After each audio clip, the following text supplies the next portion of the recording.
विभाग द्वारा समय समय पर आदेशित नियमों, आदेशों एवं पत्रों का समेकन जो विद्यालय संचालन के मूलभूत बिंदु हैं, जो विद्यालय का मूलभूत बिंदु है दोस्तों, वो किस प्रकार से है। और सबसे पहले दिया गया है शिक्षकों के बारे में कि सभी शिक्षक शिक्षिकाओं को समय पर विद्यालय पहुंचना है, शिक्षक शिक्षिकाओं को समय पर विद्यालय पहुंचना है। उसके बाद है दोस्तों ई शिक्षा कोष पर उपस्थिति दर्ज करना है। छद्म उपस्थिति या फोटो से उपस्थिति दर्ज करने पर शिक्षक शिक्षिका के साथ साथ प्रधानाध्यापक भी दोषी माने जाएंगे। यदि गलत तरीके से अटेंडेंस बनाया जाता है तो इसमें प्रधानाध्यापक भी दोषी होंगे दोस्तों। दूसरा है बिना अवकाश स्वीकृत कराए विद्यालय से अनुपस्थित नहीं होंगे। प्रभारी प्रधानाध्यापक द्वारा अवकाश स्वीकृत करने में परहेज नहीं किया जाएगा, लेकिन एक समय में अधिकतम 10% से ज़्यादा शिक्षकों को अवकाश नहीं दिया जाएगा। अवकाश स्वीकृति में ध्यान रखा जाएगा कि शिक्षक के अवकाश में जाने से पठन पाठन बाधित नहीं हो, यानी प्रधानाध्यापक जो है अवकाश को स्वीकृत करने में संकोच नहीं करेंगे और एक समय में 10% से अधिक शिक्षकों को अवकाश नहीं देंगे, और यदि शिक्षक को अवकाश देते हैं तो उससे पठन पाठन बाधित नहीं होना चाहिए। दूसरा है विद्यालयों में पदस्थापित शिक्षक एवं शिक्षकेतर कर्मी विद्यालय कार्यालय अवधि में गरिमा युक्त औपचारिक परिधान में ही विद्यालय आएंगे और जीन्स टी शर्ट में विद्यालय नहीं आएंगे।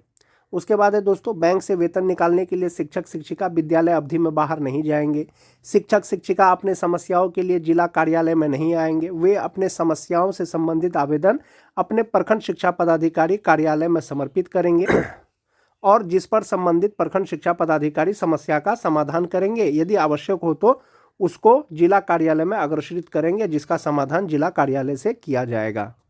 यानी कोई भी शिक्षक शिक्षिका दोस्तों वो जिला कार्यालय उनको नहीं जाना है। यदि उनको कोई समस्या है तो प्रखंड शिक्षा पदाधिकारी को आवेदन देना है और प्रखंड शिक्षा पदाधिकारी के द्वारा उनका समस्या का समाधान कर दिया जाएगा। उसके बाद है दोस्तों प्रत्येक माह के 25 तारीख तक विद्यालय में पदस्थापित शिक्षक शिक्षिकाओं कर्मियों आधार ऑपरेटर सभी का उपस्थिति विवरणी संबंधित कार्यालय को उपलब्ध करा दिया जाए ताकि ससमय वेतन भुगतान किया जा सके। विलंब से गलत या अधूरा उपस्थिति विवरणी उपलब्ध कराने के लिए संबंधित प्रधानाध्यापक जिम्मेवार होंगे। यानी 25 तारीख तक सभी शिक्षकों का अनुपस्थिति विवरणी दे देना है। उसके बाद है दोस्तों विद्यालय एवं परिसर की व्यवस्था किस प्रकार से होना चाहिए। विद्यालय अवधि में किसी भी वर्ग कक्ष या भवन में ताला बंद नहीं रखना चाहिए या रखा जाए। अनुपयोगी जो सामान उपयोग नहीं होता है सामग्री को विद्यालय शिक्षा समिति के सहयोग से नीलामी कर दिया जाए। प्रधानाध्यापक कक्ष व्यवस्थित एवं सुसज्जित हो एवं इसमें सभी शिक्षकों का प्रोफाइल फ्लैक्स पर प्रदर्शित किया जाए। यानी प्रधानाध्यापक का जो कक्ष है दोस्तों वो व्यवस्थित होना चाहिए, सुसज्जित होना चाहिए और उसमें सभी शिक्षकों का प्रोफाइल फ्लैक्स प्रदर्शित होना चाहिए। उसके बाद है दोस्तों विद्यालय में अनावश्यक पाठ्य पुस्तक नहीं होना चाहिए। जिन बच्चों के पास पुस्तक नहीं है उन्हें उपलब्ध करा दिया जाए। अवशेष या अधिक पुस्तक अपने प्रखंड संसाधन केंद्र को उपलब्ध करा दिया जाए। यानी सभी बच्चों को किताब बांट देना। यदि किताब बचा हुआ है दोस्तों जो बच्चों को नहीं मिला है उसको दे देना है और जो बच जाएगा उसको प्रखंड कार्यालय में जमा कर दें। उसके बाद है दोस्तों स्वास्थ्य विभाग द्वारा उपलब्ध कराई गई विभिन्न दवा जैसे आयरन की गोली अल्बेंडाजोल आदि को निर्धारित समय पर एक्सपायरी डेट देखकर ही बच्चों को दिया जाए। आवश्यकता से अधिक का भंडारण विद्यालय में नहीं किया जाए। विद्यालय अवधि में विद्यालय के मुख्य द्वार बंद रखा जाए ताकि बच्चे विद्यालय अवधि में विद्यालय से बाहर नहीं जाए। जैसा कि अपर मुख्य सचिव द्वारा जो स्कूल का निरीक्षण किया जा रहा है दोस्तों देख रहे हैं कि बाहर में भी कुछ बच्चे ड्रेस में खेलते नजर आ रहे हैं। इसीलिए मुख्य द्वार को बंद रखा जाए ताकि बच्चे विद्यालय अवधि में विद्यालय से बाहर नहीं जाए। विद्यालय अवधि में अनाधिकृत प्रवेश वर्जित है। विद्यालय के सुरक्षा को ध्यान में रखते हुए विद्यालय में केवल प्रधानाध्यापक ही प्रेस ब्रीफिंग करने के लिए अधिकृत होंगे। कोई अन्य शिक्षक प्रेस को ब्रीफ नहीं करेंगे। उसके बाद है दोस्तों वर्ग कक्ष को व्यवस्थित रखना। क्या व्यवस्थित रखना? वर्ग कक्ष साफ सुथरा हो, अनावश्यक सामग्री नहीं रखी जाए। वर्ग कक्ष में पंखा और पर्याप्त रोशनी के लिए एलईडी बल्ब अथवा ट्यूबलाइट की व्यवस्था हो तथा बिजली के तार और उपकरण लटकते एवं खराब नहीं होना चाहिए। यानी जो वर्ग कक्ष है दोस्तों एक तो वो साफ सुथरा हो और अनुपयोगी सामान वहाँ पर नहीं रहना चाहिए और लाइट का जो है पर्याप्त प्रबंध होना चाहिए। बेंच डेस्क व्यवस्थित ढंग से रखा जाए। ब्लैक बोर्ड का कालीकरण प्रत्येक 3 माह पर किया जाए और सभी प्रधानाध्यापक के लिए ये निर्देश है कि प्रत्येक 3 माह में जो है ब्लैक बोर्ड का कालीकरण करना है। विद्यालय में पर्याप्त मात्रा में चौक डस्टर उपलब्ध हो। उसके बाद है दोस्तों समय सारणी प्रत्येक वर्ग कक्ष के ब्लैक बोर्ड के बगल में लगा हुआ हो। जो रूटीन है दोस्तों विद्यालय संचालन का या कक्षा संचालन का, वो ब्लैक बोर्ड के बगल में होना चाहिए। सभी बच्चों को पोशाक में विद्यालय आने के लिए प्रेरित किया जाए। कुछ बच्चे ऐसे होते हैं जो ड्रेस में नहीं आते हैं, उनको ड्रेस में आने के लिए प्रेरित करना है। उसके बाद है दोस्तों चेतना सत्र का संचालन समय पर किया जाए। सामान्य गतिविधियों के साथ साथ चेतना सत्र में एक प्रेरणादायक श्लोक या वचन, गांधी कथा वचन, बापू की पाती का पठन कराया जाए। समय सारणी में सभी शिक्षक शिक्षिकाओं का समावेश कर वर्ग संचालन की व्यवस्था किया जाए। शिक्षक शिक्षिका के अनुपस्थिति के कारण कोई भी वर्ग कक्ष खाली नहीं होना चाहिए। वैकल्पिक व्यवस्था के तहत दूसरे शिक्षक उस वर्ग में पठन पाठन करेंगे। कोई भी शिक्षक शिक्षिका वर्ग में पढ़ाने से मना नहीं कर सकते हैं। यानी कोई शिक्षक यदि छुट्टी में चले गए हैं, उसके वजह से पठन पाठन बाधित नहीं होना चाहिए। और कोई भी शिक्षक पढ़ाने से मना नहीं कर सकते हैं कि मैं ये कक्षा में नहीं पढ़ाऊंगा, ये सब्जेक्ट नहीं पढ़ाऊंगा।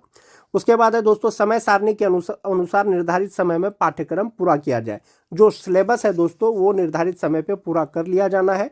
सभी शिक्षक शिक्षिकाओं के द्वारा पाठ टीका लिखा जाए एवं पाठ टीका के अनुसार वर्ग का संचालन किया जाए तथा प्रत्येक शनिवार को प्रत्येक शिक्षक शिक्षिकाओं के पाठ टीका का प्रधानाध्यापक, प्रभारी प्रधानाध्यापक द्वारा प्रति हस्ताक्षरित किया जाए।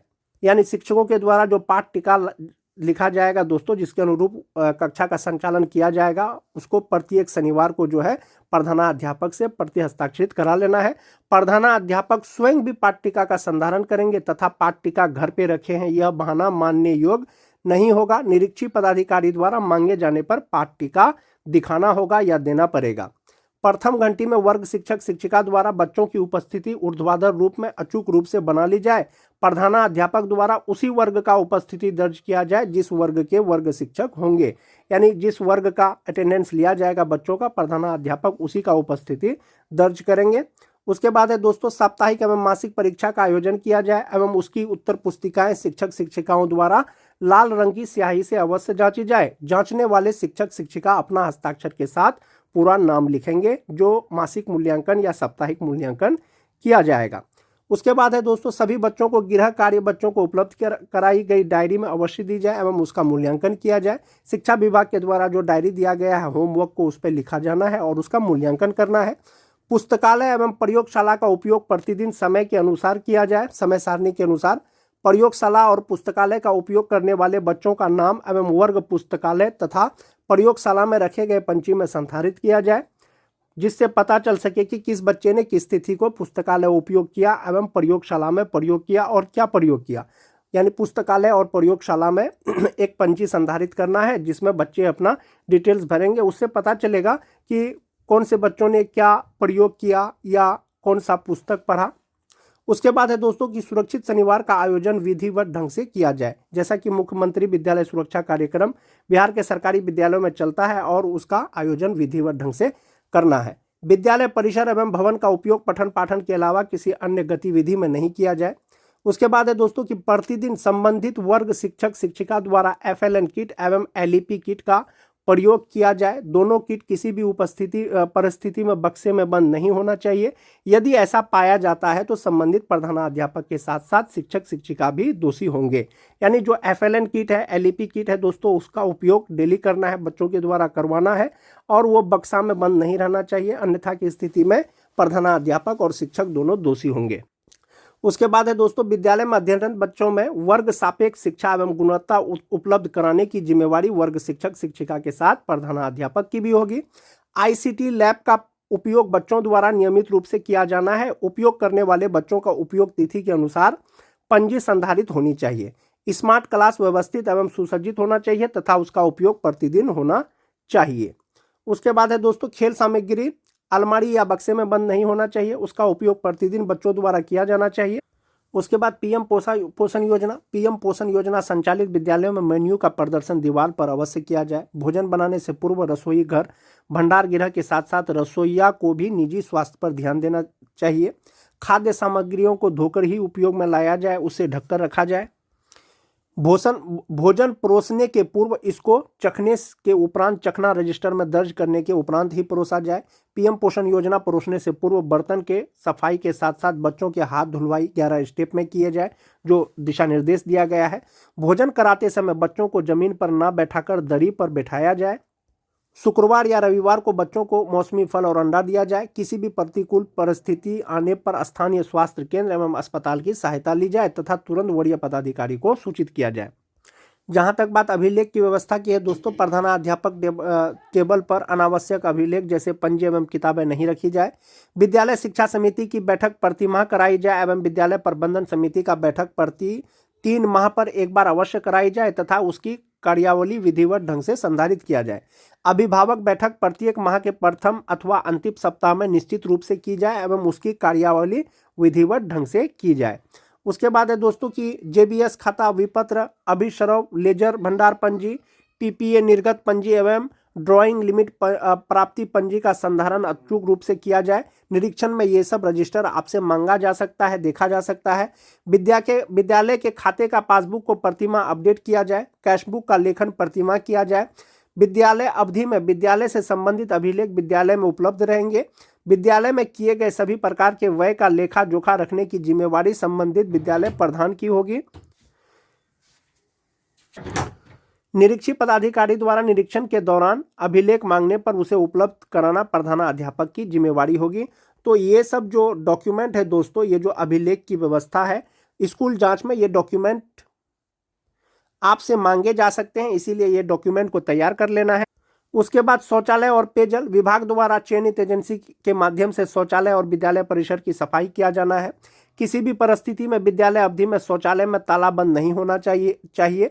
शौचालय उपयोग योग्य होना चाहिए, इसका दृढ़ता से अनुपालन किया जाए। पेयजल की व्यवस्था अच्छी होनी जाए। उसके बाद चापाकल या सबमर्सिबल पंप चालू हालात में होना चाहिए। चिन्हित मध्य माध्यमिक विद्यालयों में अधिष्ठापित वेल्डिंग एवं इंसिनरेटर का उपयोग बालिकाओं द्वारा होना चाहिए। इस वीडियो को ज़्यादा से ज़्यादा लाइक और शेयर जरूर कर दें। आज के वीडियो में बस इतना ही। धन्यवाद।